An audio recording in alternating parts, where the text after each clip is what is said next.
Selamat pagi semuanya. Saya percaya Tuhan sedang bekerja di tengah-tengah kita.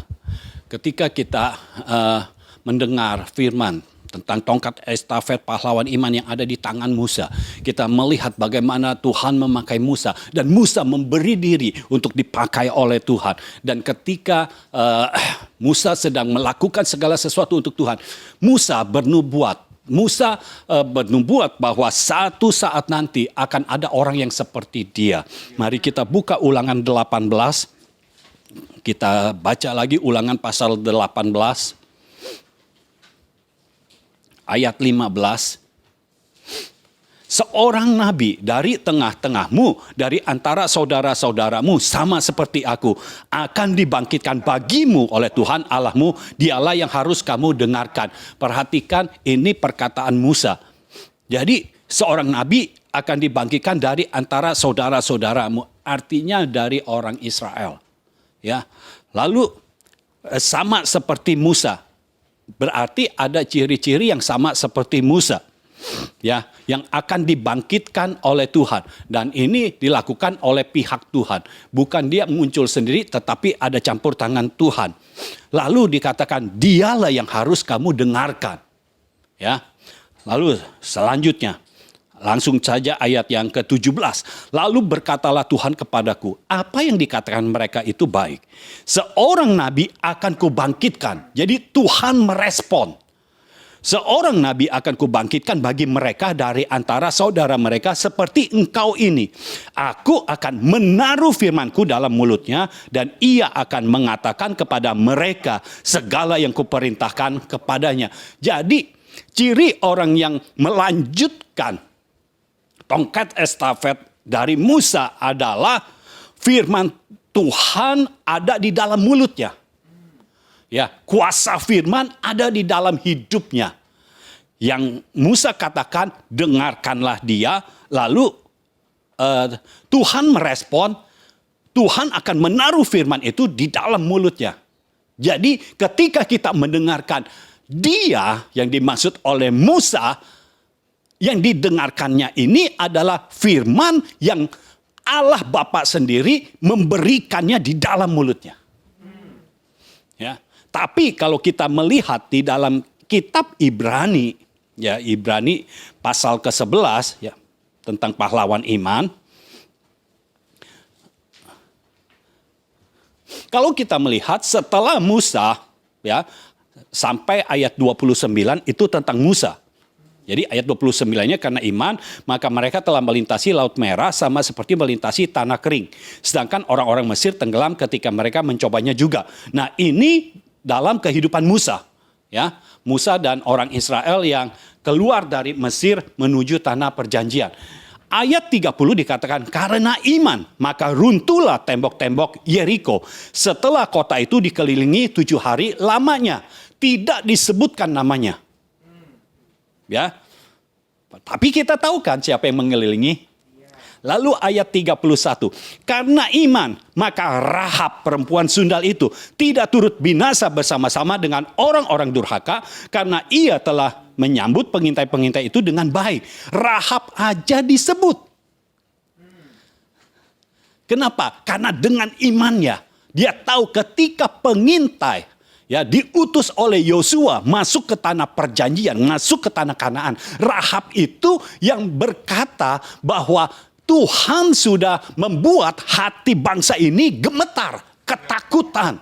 Jadi Rahab minta kalau bangsa Israel sudah masuk ke tanah Kanaan, Rahab ini diselamatkan beserta dengan seluruh keluarganya. Dan Rahab ini bukan hanya meminta saja supaya dia diselamatkan, tetapi dia membantu pengintai yang sedang dikejar oleh orang-orang Kanaan karena ketahuan mereka sedang mengintai, itu disembunyikan oleh Rahab. Jadi dengan imannya Rahab sudah melihat yang tidak dia lihat, yang belum dia lihat, dia sudah melihatnya bahwa bangsa Israel akan masuk ke tanah perjanjian, ke tanah Kanaan, dan tanah Kanaan ini menjadi milik Israel. Itu sebabnya Rahab minta. Dan dia masuk dalam pahlawan iman. Lalu ayat 32 dikatakan, dan apakah lagi yang harus aku sebut? Sebab aku akan kekurangan waktu apabila aku hendak menceritakan tentang Gideon, Barak, Simson, Yefta, Daud, dan Samuel, dan para nabi. Jadi saudara, pahlawan iman itu banyak sekali. Tapi kitab Ibrani pasal 11 ini tidak akan muat kalau menceritakan mereka satu persatu. Hakim-hakim aja ada berapa banyak, ya. Lalu nabi-nabi berapa banyak? Ya, belum raja-raja yang diurapi oleh Tuhan. Itu banyak, saudara. Nah, kalau semuanya ditulis, ini Alkitab yang sekarang ini dibandingkan dengan kitab Ibrani saja, kalau semuanya ditulis, kitab Ibraninya lebih tebal. Karena banyak sekali pahlawan iman. Dan pahlawan iman itu belum berakhir. Tidak berakhir di kitab Ibrani 11.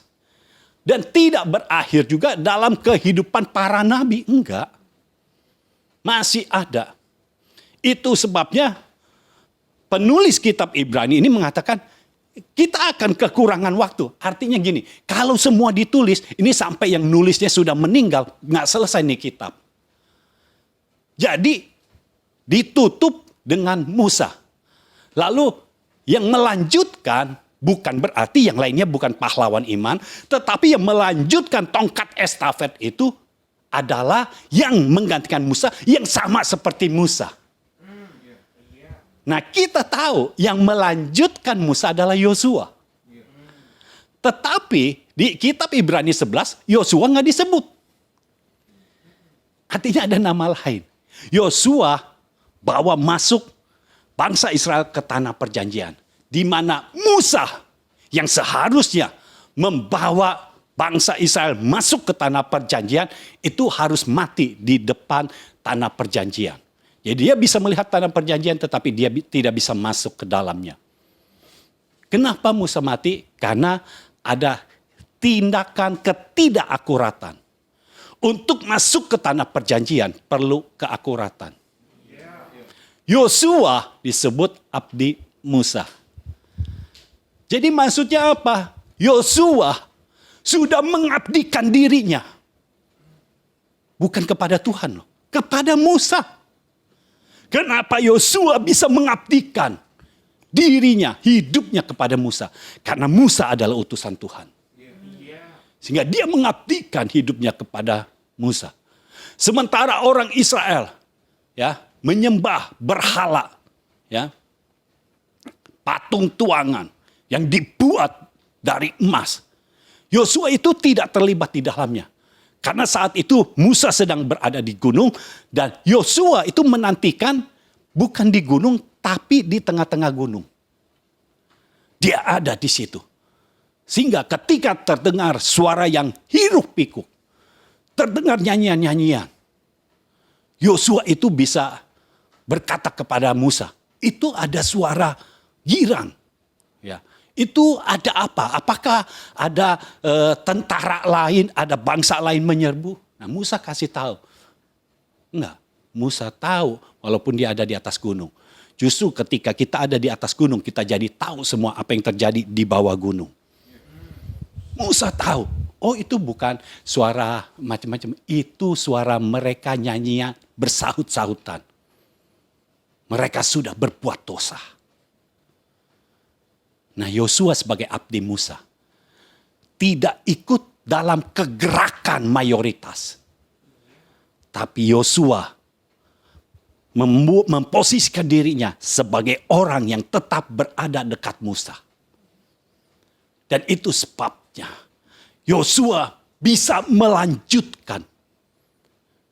Ya, satu kali lagi, satu langkah lagi yang Musa belum tuntaskan.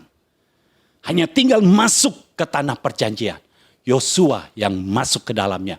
Karena Musa harus terhenti di situ. Jadi siapa yang dimaksud oleh Musa? Bahwa Tuhan akan membangkitkan seorang nabi yang sama seperti aku. Nah, kalau kita melihat Yosua yang melanjutkan apa yang sudah Musa lakukan. Nah, yang harus kita ketahui, Yosua itu bahasa Ibrani. Bahasa Yunaninya Yesus. Jadi yang dimaksud Musa siapa? Yesus. Yosua membawa ke tanah perjanjian. Yesus membawa kita kepada penggenapan janji. Haleluya. Dan kalau dikatakan bahwa nabi itu sama seperti aku. Dan Tuhan berkata, firmanku akan kutaruh di dalam mulutnya. Nah, perhatikan apa yang Yesus katakan. Yohanes 4 ayat 34. Yohanes 4 ayat 34. Ini yang Yesus katakan. Kata Yesus kepada mereka, makananku ialah melakukan kehendak Dia yang mengutus aku dan menyelesaikan pekerjaannya. Itu. Jadi makanan dari Tuhan adalah melakukan kehendak Dia, melakukan kehendak Bapa yang mengutusnya dan menyelesaikan pekerjaannya. Lalu ketika berhadapan dengan iblis, Yesus berkata, manusia hidup bukan dari roti saja, tetapi dari setiap firman yang keluar dari mulut Allah. Jadi Yesus ini adalah nabi yang dibangkitkan dan yang dimaksud oleh Musa. Yang dibangkitkan oleh Tuhan dan dimaksud oleh Musa. Bukan berarti yang lain-lainnya itu bukan pahlawan iman. Mereka semua pahlawan iman.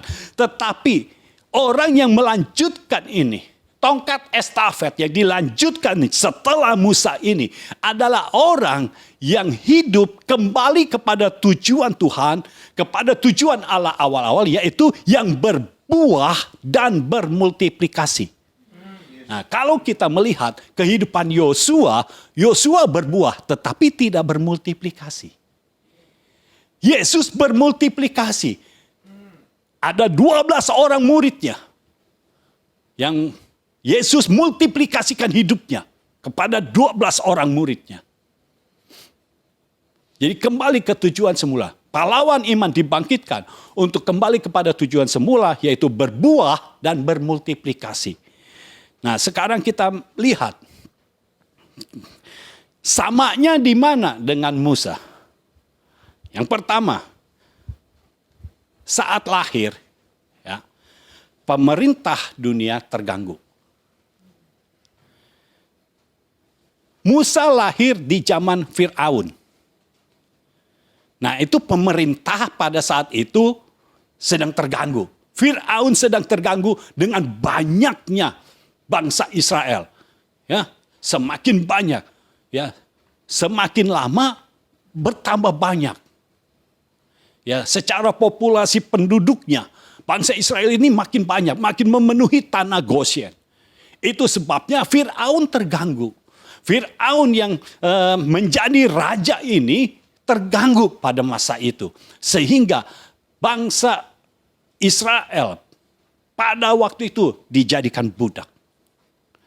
Dan karena dia terganggu, dia membuat keputusan bahwa bangsa Israel tidak boleh melahirkan anak laki-laki. Kalau anak laki-laki yang lahir, dibunuh. Ya, kalau anak perempuan boleh lahir. Dan selanjutnya, karena para bidan itu takut sama Tuhan. Sebelum bidan datang, itu yang dia katakan, sebelum bidan datang, ini anaknya udah lahir. Jadi Fir'aun membuat perintah yang baru, anak yang lahir kalau laki-laki buang ke sungai Nil. Ya. Jadi Fir'aun terganggu. Nah, Yesus ketika lahir, apakah ada yang terganggu? Ada. Herodes. Karena pada zaman Yesus yang memerintah adalah Herodes. Herodes terganggu ketika orang Majus datang menghadap Herodes karena mencari raja yang baru lahir. Herodes itu bertanya kepada orang Majus, kamu mau menyembah dia? Iya. Lalu dikumpulkan ahli-ahli Taurat, memberitahu, dikasih tahu, jadi orang Majus dikasih tahu, iya letaknya di sini. Ketika orang Majus akan pergi meninggalkan Herodes, Herodes berkata, kalau sudah berjumpa dengan anak itu, kembali lagi ke sini, beritahu aku supaya aku dapat menyembahnya. Tapi Herodes punya maksud terselubung. Bukan untuk menyembahnya, tetapi untuk membunuhnya. Jadi di dalam kelahiran Musa dan Yesus, pemerintahan itu terganggu. Kenapa pemerintahan itu terganggu? Karena pemerintahannya tidak bertuhankan Tuhan. Tidak memiliki Tuhan. Ya, tidak percaya Tuhan. Jadi itu yang pertama. Yang kedua, disembunyikan saat masih kecil. Jadi kita tahu yang dimaksud oleh Musa adalah Yesus. Nah, Musa disembunyikan dari Firaun di Mesir. Jadi kita tahu Musa itu lahirnya di Mesir. Ya, lahir di Mesir, disembunyikan oleh orang tuanya selama 3 bulan. Supaya apa? Supaya Firaun tidak tahu, supaya tentara-tentaranya tidak tahu. Tetapi setelah 3 bulan tidak bisa disembunyikan lagi. Karena setelah 3 bulan suara Musa makin besar. Makin ketahuan jadi ya. Jadi itu sebabnya diletakkan di satu peti ya, keranjang lah seperti itu, lalu ditaruh di Sungai Nil. Jadi bukan dibuang, tetapi ditaruh di Sungai Nil. Dan Tuhan bekerja di situ karena putri Firaun di saat yang bersamaan sedang mandi di Sungai Nil dan arus sungainya dibuat Tuhan itu mengarah kepada putri Firaun. Putri Firaun seharusnya ketika lihat Musa, kalau keinginannya sama dengan bapaknya, pasti Musa dibunuh. Tetapi siapa yang bisa mengubah hati? Tuhan. Tuhan mengubahkan hati putri Firaun. Sehingga ketika melihat Musa, dia suka, dia sayang. Sehingga Musa ini diangkat menjadi anaknya. Jadi waktu Musa menjadi anak dari putri Firaun, otomatis Musa tidak akan dibunuh. Karena dia merupakan warga Mesir, masyarakat Mesir. Jadi dia tidak dibunuh. Orang taunya ini adalah anak dari putri Firaun. Ya, di situ ada dayang-dayang dari putri Firaun, tapi tidak ada satupun yang berkata-kata. Tuhan menutup mulut-mulut yang bisa berkata-kata tentang keberadaan Musa. Ya, perhatikan apa yang Tuhan lakukan dalam kehidupan orang-orang benarnya, apa yang Tuhan lakukan dalam kehidupan pahlawan imannya. Lalu bagaimana dengan Yesus? Yesus disembunyikan dari Herodes ke Mesir. Ya, kalau Musa disembunyikan dari Firaun di Mesir, ya, Yesus lahir di Bethlehem, disembunyikan dari Herodes ke Mesir. Kalau kita lihat Matius 2 ayat yang ke-13. Matius 2 ayat yang ke-13. Setelah orang-orang Majus itu berangkat, nampaklah malaikat Tuhan kepada Yusuf dalam mimpi dan berkata, "Bangunlah, ambillah anak itu serta ibunya, larilah ke Mesir dan tinggallah di sana sampai aku berfirman kepadamu, karena Herodes akan mencari anak itu untuk membunuh dia." Jadi sebenarnya Musa dan Yesus ketika lahir itu dapat ancaman untuk dibunuh. Tetapi karena ini dibangkitkan oleh Tuhan. Karena ini adalah Tuhan sendiri, keinginan Tuhan sendiri untuk Musa hadir di muka bumi ini, untuk Yesus lahir di muka bumi ini, maka tidak ada satupun yang bisa membunuh Musa ataupun Yesus. Ya, mereka tetap lahir, Musa tetap lahir. Ada campur tangan Tuhan di situ. Yesus tetap lahir, tidak bisa dibunuh. Herodes masih ada, nyingkir ke Mesir. Di Mesir, Firaun yang dulu mau bunuh bangsa Israel nggak ada, udah mati, beda masa. Ya, jadi Yesus aman. Tuhan tahu apa yang harus dilakukan dan Tuhan bisa intervensi. Lalu yang ketiga, Musa menggenapi nubuatan dari Yusuf. Dan Yusuf berkata, "Nanti engkau pasti akan keluar dari Mesir untuk pergi ke tanah perjanjian." Ya, di masa di mana Yusuf belum tahu kapan itu akan terjadi, tetapi dia sudah melihat, karena dia adalah pahlawan iman, dia sudah melihat bahwa bangsa Israel tidak akan ada selama-lamanya di Mesir, akan keluar. Jadi sebelum Yusuf mati, dia memberitahukan itu kepada saudara-saudaranya. Bawa tulang-tulangnya. Nah, Musa menggenapi. Karena di zaman Musa lah, bangsa Israel itu keluar dari tanah Mesir. Setelah mengalami perbudakan selama 430 tahun. Jadi bayangkan, nubuatan itu pasti terjadi. Ya. Lalu Yesus, siapa yang menubuatkan? Allah sendiri yang menubuatkan. Kejadian 3 ayat 15.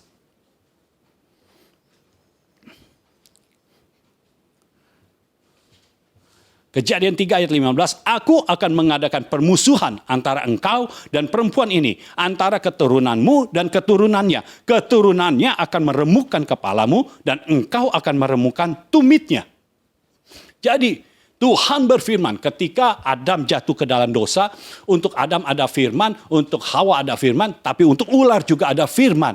Firmannya adalah akan ada permusuhan antara engkau, antara ular yang melambangkan iblis, selalu akan ada permusuhan antara ular dengan keturunan perempuan. Dengan keturunan Hawa. Ya. Selalu akan ada permusuhan. Jadi saudara ingat, sudah dinubuatkan bahwa memang kita bermusuhan dengan iblis. Kita tidak berteman. Perlakukan musuh sebagai musuh. Jangan perlakukan musuh sebagai teman. Itu bahaya untuk kita semua. Perlakukan musuh sebagai musuh. Nah, Yesus lahir untuk menggenapi nubuatan ini. Bahwa keturunannya akan meremukkan kepalamu. Jadi Allah berfirman bahwa keturunan dari wanita ini akan meremukkan kepala ular. Dan itu dilakukan oleh Yesus. Yesus lahir untuk menggenapi nubuatan. Jadi saudara, kalau saudara menerima nubuatan, nubuatan itu pasti terjadi. Itu sebabnya ketika engkau menerima itu, pegang kuat-kuat, simpan di dalam hati. Karena itu hanya masalah waktu. Maka semua nubuatan yang engkau pernah terima, itu akan terjadi, akan digenapi di dalam hidupmu. Tidak bisa tidak. Tuhan sendiri yang akan setting berbagai peristiwa. Tuhan sendiri yang akan melindungi firman-Nya. Sehingga nubuatan itu pasti digenapi. Ketika saudara mengikuti dengan sungguh-sungguh, saudara membuka hati dan saudara memegang kuat-kuat firman itu, maka firman itu harus terjadi. Mungkin kau tidak tahu waktunya, tapi Tuhan tahu waktunya. Karena Tuhan adalah pencipta waktu. Tuhan tahu waktunya. Kapan ini harus terjadi dalam hidupmu. Kapan nubuatan ini akan terjadi dalam hidupmu. Tuhan tahu. Dan ketika itu terjadi, hanya dalam masalah sedetik, semenit, sejam, sehari, Tuhan akan bertindak. Sama seperti Yusuf. Ketika penggenapan nubuatan dari firman Tuhan kepada Abraham harus digenapi dalam hidup Yusuf. Tuhan tahu kapan waktunya. Yusuf tidak tahu. Yusuf tahu dari mimpi, tapi Yusuf tidak tahu kapan waktunya. Tapi Tuhan sangat tahu waktunya. Di usia yang sudah cukup, di usia 30 tahun, Yusuf menerima penggenapan janji. Yesus menerima penggenapan nubuatan yang diberikan Tuhan melalui mimpinya. Tuhan bertindak. Segala sesuatu disetting oleh Tuhan. Manusia bisa mereka-rekakan yang buruk, tetapi Tuhan membuatnya menjadi kebaikan bagi kita. Tuhan membuatnya menjadi penggenapan janji. Menjadi apa yang dinubuatkan dalam hidup kita digenapi. Padahal orang-orang di sekitar Yusuf membuang Yusuf ke sumur. Sudah dibuang, diambil lagi, dijual sebagai budak. Untuk menjadi penguasa. Sepertinya tidak akan bisa. Untuk menjadi orang yang menjadi berkat bagi semua kaum. Tidak bisa. Jadi budak, bagaimana mungkin bisa jadi berkat? Jadi budak artinya hidupnya ada di tangan tuannya. Budak tidak pernah punya hak atas dirinya sendiri. Tapi Tuhan mengubah itu. Dibuat satu peristiwa. Istri Potifar mendekati Yusuf dan Yusuf lari. ketika Yusuf lari, istri Potifar ini memfitnah Yusuf. Sehingga Potifarnya marah. Ketika Potifar marah, Yusuf bebas dari budak.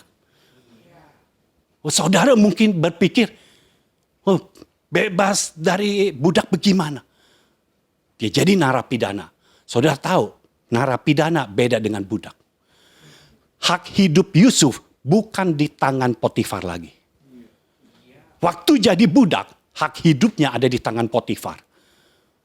Tetapi ketika dia menjadi narapidana, hak hidupnya kembali. Tuhan mengambil alih lagi hak hidup Yusuf. Orang-orang bisa melihat Yusuf hidupnya turun. Tapi Tuhan tahu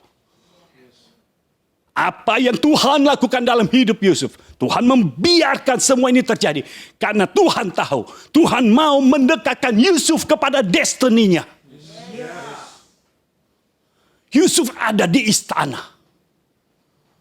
Dan hanya tinggal masalah waktu. Tuhan tahu waktu yang terbaik. Ketika Yusuf sudah siap. Yusuf keluar dari penjara. Dan di dalam satu hari itu terjadi hal-hal yang ilahi dan signifikan.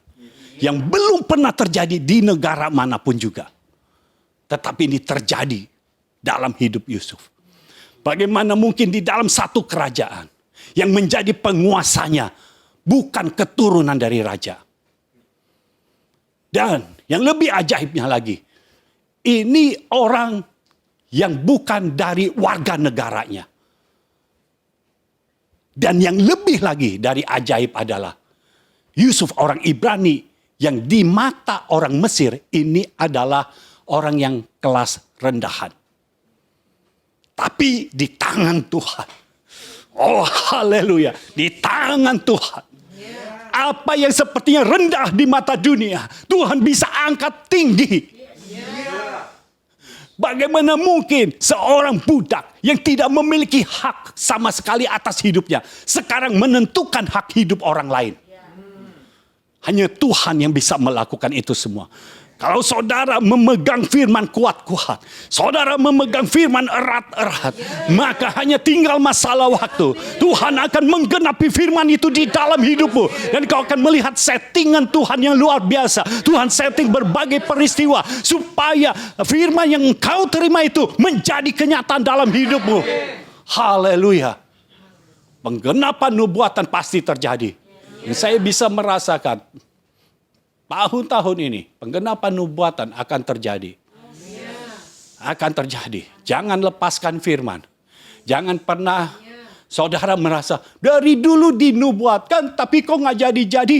Jangan pernah berkata begitu. Jangan meremehkan firman. Jangan memandang rendah firman.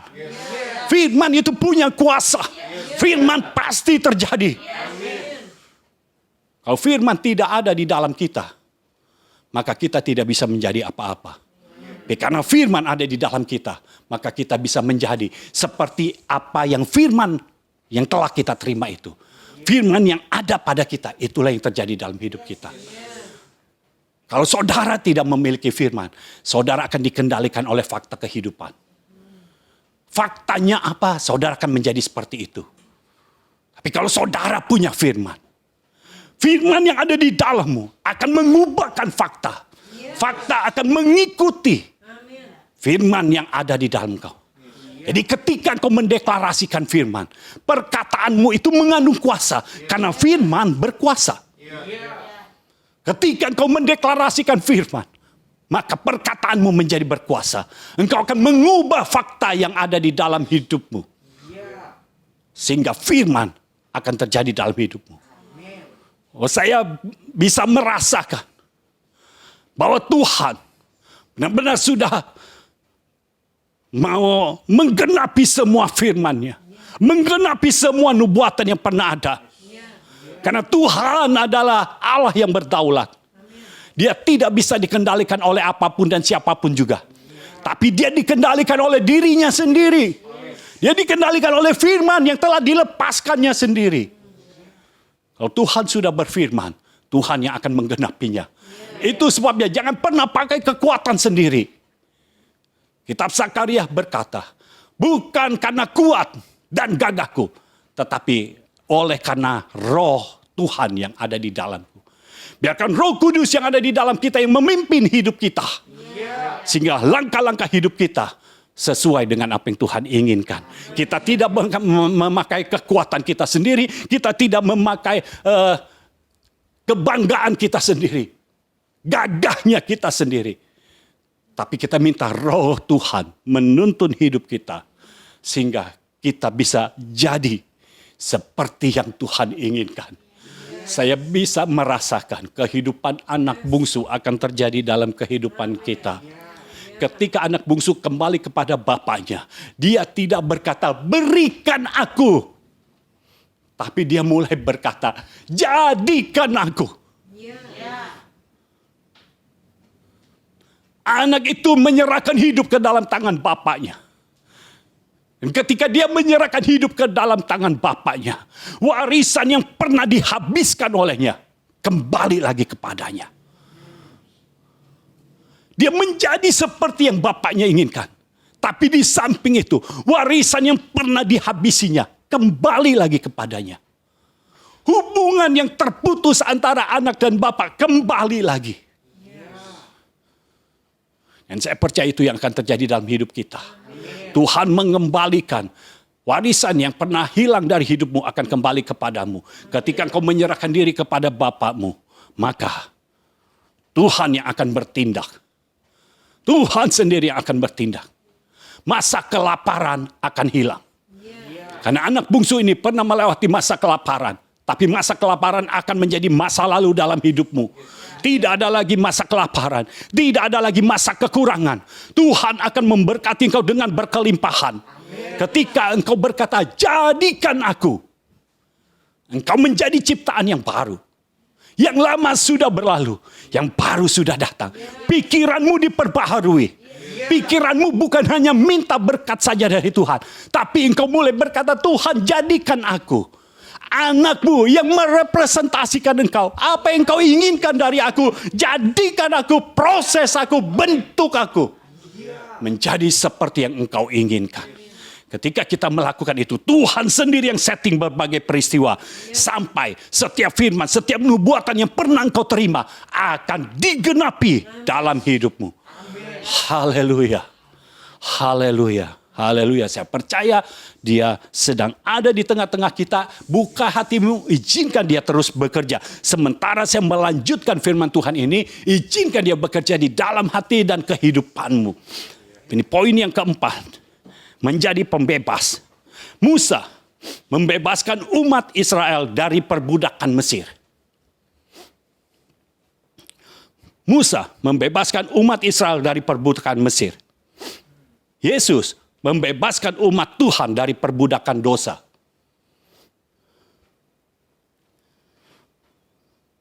Pada akhirnya, bangsa Israel, umat Israel terbebas dari perbudakan. Karena dia keluar dari Mesir, di mana di situ terjadi perbudakan. Masa perbudakan sudah selesai. Dan di zaman Yesus, Yesus tidak membawa orang Israel lagi lepas dari perbudakan. Tetapi Yesus membawa umat Tuhan, semua yang percaya kepadanya, untuk keluar dari perbudakan dosa. Jadi kita tidak dibudaki lagi oleh dosa. Keinginan kita bukan dosa lagi. Keinginan kita adalah mau mewujudkan isi hati Tuhan. Roma 8 ayat 1 dan 2.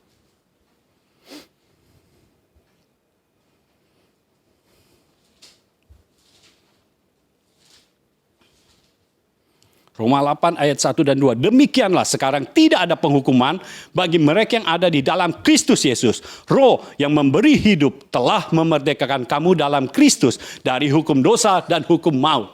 Jadi kita dibebaskan dari perbudakan dosa. Kita dibebaskan dari hukum dosa dan hukum maut. Karena sekarang ini ada satu hukum yang bekerja dalam hidup kita, yaitu hukum anugerah. Di mana di dalamnya Tuhan bekerja di dalam hidup kita. Sehingga akibat dari dosa, akibat dari maut, yang mungkin karena dosa keturunan, yang ada pada kita itu tidak mempengaruhi hidup kita lagi, karena kuasa Yesus di dalam hukum anugerahnya telah membebaskan kita dari tekanan dosa, dari tekanan maut, dari hukum dosa, dari hukum maut, sehingga engkau tidak perlu takut lagi. Kau tidak perlu takut lagi. Kalau engkau punya nenek moyang yang punya sakit, engkau tidak perlu takut akan sakit keturunan. Karena ketika engkau terima Yesus, Roh Kristus ada di dalammu, maka kutuk keturunan itu stop. Berhenti. Dan jangan takut juga dengan kutuk kemiskinan. Karena ketika engkau menerima Yesus, kutuk kemiskinan itu berhenti. Karena ketika engkau ada di dalam Kristus, maka yang terlihat di dalammu adalah Roh Kristus, Roh yang sudah menang atas dosa, iblis, dan maut. Di dalammu ada roh seorang pemenang.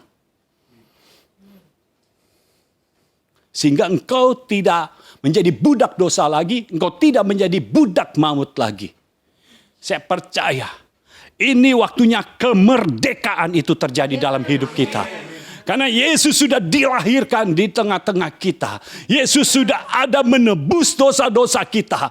Maka segala hukum dosa dan hukum maut berhenti. Tidak boleh bekerja lagi dalam hidup orang-orang benar. Karena Yesus sedang bekerja dalam kehidupan orang-orang benar. Membangkitkan para orang benar. Sehingga apa yang menjadi keinginan hatinya, itu yang akan terjadi di muka bumi ini. Sekali lagi akan terjadi. Keadaan yang sama seperti di Antioquia. Orang-orang menyebut orang percaya dengan sebutan Kristen. Karena apa? Saya bukan mau menunjuk kepada panggilannya, yaitu Kristen. Tetapi lebih kepada orang-orang percaya merepresentasikan Kristus. Dan sekali lagi, Tuhan akan bertindak. Roh Kudus yang akan bertindak di dalam kita.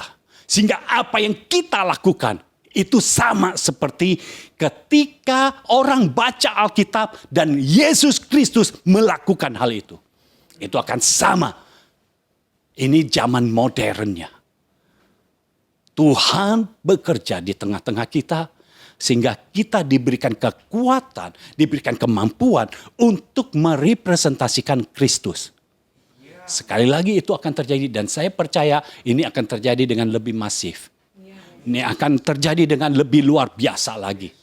Tanda-tanda heran, ajaib, supranatural akan menyertai orang-orang benarnya. Akan menyertai orang-orang percaya. Haleluya. Haleluya. Ini waktunya kebebasan menjadi milik kita. Jangan mau diperhamba oleh dosa lagi. Jangan mau diperhamba oleh mamon lagi. Kita sudah merdeka di dalam Tuhan. Kita sudah merdeka. Jangan kembali lagi kepada masa perbudakan. Kita sudah merdeka. Ya, biar Tuhan sendiri mengambil alih hidup kita. Poin selanjutnya. Membebaskan dari maut. Musa. Di zaman Musa. Mengoleskan darah. Atau memercikkan darah anak domba di ambang pintu rumah. Karena pada saat itu, Fir'aun masih mengeraskan hati. Tidak mau membiarkan bangsa Israel keluar dari tanah Mesir. Sehingga 10 tulah dijatuhi kepada Mesir. Dan tulah yang terakhir, yaitu kematian anak-anak sulung. Tetapi sebelum masa itu, sebelum waktunya tiba, Musa berkata kepada orang-orang Israel, oleskan, percikan darah anak domba di ambang pintu, ya, di atas pintu itu, sehingga ketika roh maut datang, ya, itu akan merenggut anak-anak sulung yang ada di Mesir, tetapi setiap rumah yang ada pemercikan darah, roh maut itu tidak bisa masuk ke dalamnya. Jadi zaman Musa terjadi seperti itu. Sementara terjadi tangisan yang mengerikan, tangisan yang menyayat hati di tanah Mesir. Tapi di Goshen, Di mana umat Tuhan berada, tidak ada tangisan. Karena semua anak sulung mati. Ya, anak sulung dari manusia mati, anak sulung dari ternak mati. Anak sulung dari hewan mati. Pokoknya semua yang namanya anak sulung mati.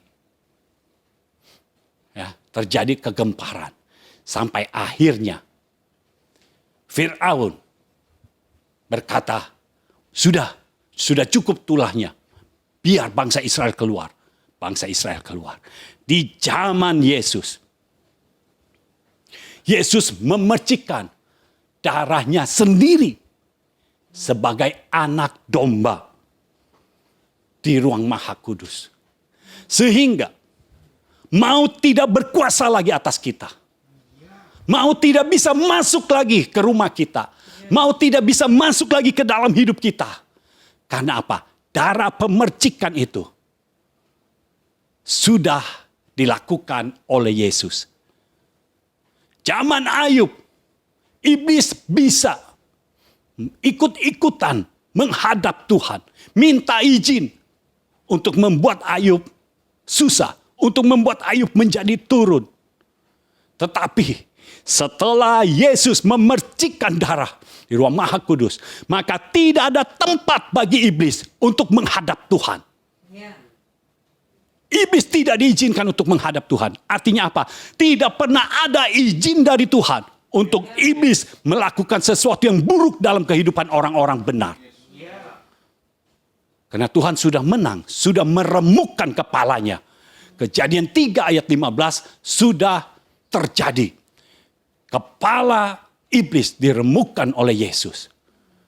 Sehingga sekarang kita menjadi orang yang benar-benar merdeka. Kita bisa masuk di dalam kehidupan yang baru. Di mana Tuhan ada bersama-sama dengan kita. Kita tidak dikuasai lagi oleh dosa. Kita tidak dikuasai lagi oleh maut. Karena kunci maut dan kunci kerajaan maut ada di tangan Yesus. Yang menentukan orang mati atau tidak, Yesus. Bukan maut lagi. Apapun yang terjadi dalam hidupmu. Ketika engkau meninggal, engkau bukan mati lagi. Ketika engkau meninggal, engkau hidup. Hidup dalam kehidupan yang kekal, di mana semua masalah tidak bisa menyentuhmu sama sekali. Yesus sudah berbuat itu untuk kita sekalian. Jadi kita akan terbebas dari itu semua. Lakukan bagian kita, karena Tuhan sudah melakukan bagiannya. Jadi anak yang taat, jadi anak yang akurat, yang hidup bergantung kepada Tuhan, dan berpegang hanya kepada firman-Nya saja. Dan saya percaya Tuhan akan bertindak. Poin yang keenam. Meninggalkan istana dan menjadi hina karena umat. Musa, dia meninggalkan istana Mesir. Dan menjadi sama dengan umat Israel. Dia menjadi bagian dari umat Israel. Tetapi umat Israel sering menentangnya. Ya. Lalu Yesus meninggalkan kerajaan sorga. Menjadi sama dengan manusia. Jadi sama seperti kita, menjadi sama dengan manusia, hanya tidak berbuat dosa. Dia yang kaya menjadi miskin. Dia yang mulia menjadi hina. Tetapi masih banyak yang menolak. Jadi Musa ketika kembali kepada umatnya, banyak yang menentang dia. Itu sebabnya bangsa Israel disebut bangsa yang tegar tengkuk. Ya, bahkan Harun dan Miriam menentang Musa juga. Masa iya Tuhan hanya berfirman kepadamu? Tuhan juga bisa berfirman kepada kami. Dan kita tahu mereka kena kusta karena menentang Musa. Siapa yang menentang orang yang diurapi oleh Tuhan, maka Tuhan sendiri yang akan bertindak. Musanya mah diam aja. Tapi Tuhan yang bertindak. 2 Korintus 8 ayat yang ke-9.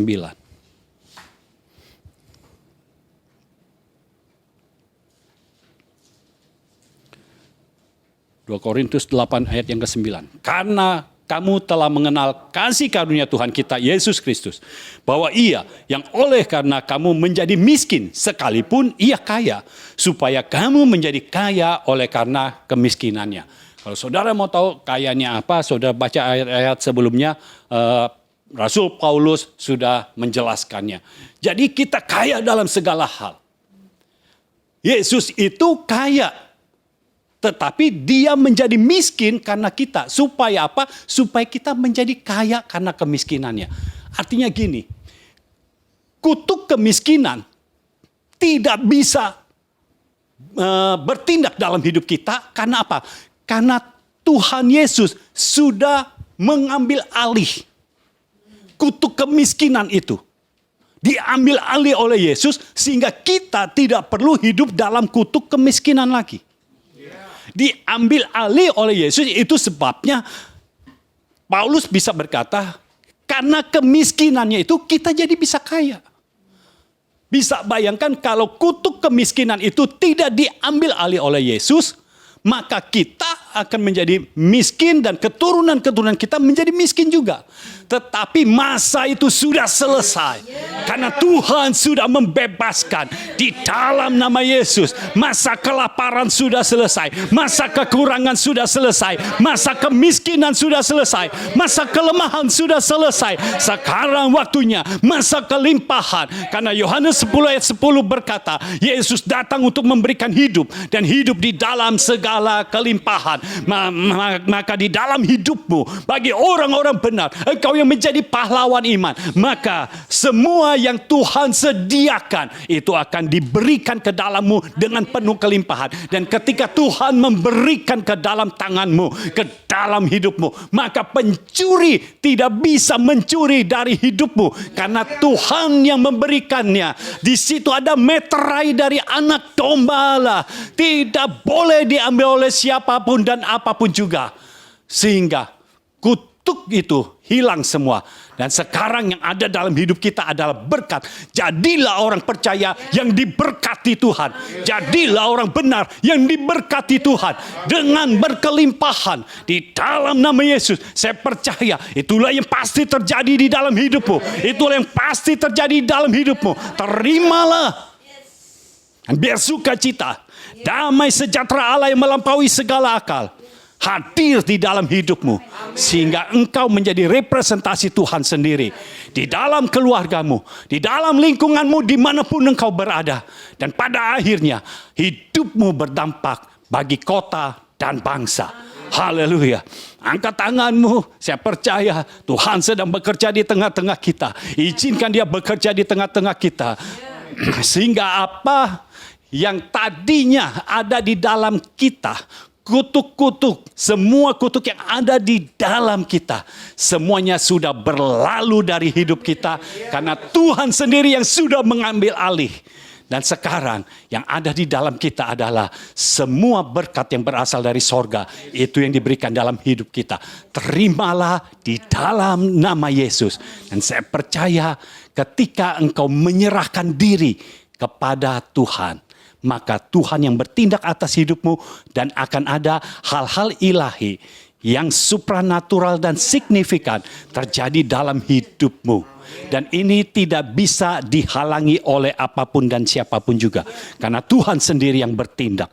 Kami percaya Tuhan, Engkau bekerja dalam hidup kami, dan kami menyerahkan hidup kami ke dalam tangan-Mu untuk Engkau bertindak dalam hidup kami, sehingga kami merepresentasikan Engkau. Dan sekali lagi, orang-orang yang merepresentasikan Kristus ada di muka bumi ini, melakukan tanda-tanda heran dan ajaib, karena Engkau melakukannya melalui kami.